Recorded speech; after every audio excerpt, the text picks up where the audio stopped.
Next job is to try and do something with this Deshojo maple that a customer's brought in. So obviously we're into a new pot and all that business, but the entire top section of the tree here, this is all dead, look, dead all the way up here, dead all the way to the top, and then we've got a couple of branches knocking about down here.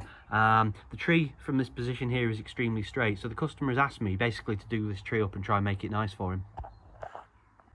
Now at the moment the tree is quite straight, and all the branches on one side have essentially died 3/4 of the way up.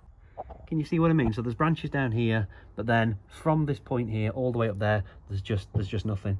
So we've got a straight tree, we've got a lack of branches down one side, there's no taper or movement at all.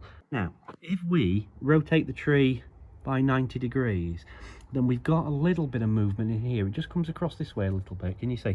And then it comes up over this way, but we've still got this enormous great dead section. Now of course up to now it has been an informal upright tree. Let's change that, let's make it into a broom, shall we? Remove all of this, we're going to chisel down into here, make a nice row in here.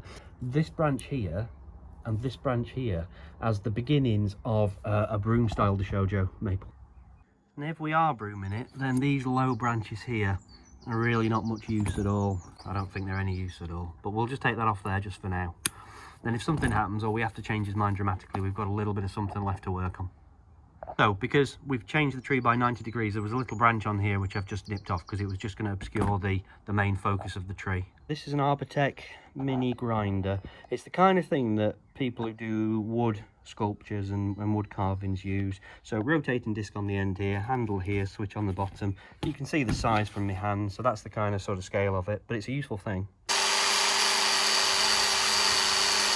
Onto a Dremel with a Bonsai nibbler. Carved some of this out. I've removed the lower bits off here. Now in the end there's going to be a broom which is going to be kind of around here, not massive, only about here, right, just a nice dome crown on there. I think this branch at the back is probably going to go. I might hang on to it for a little while, but yeah, I think that's where we are for now.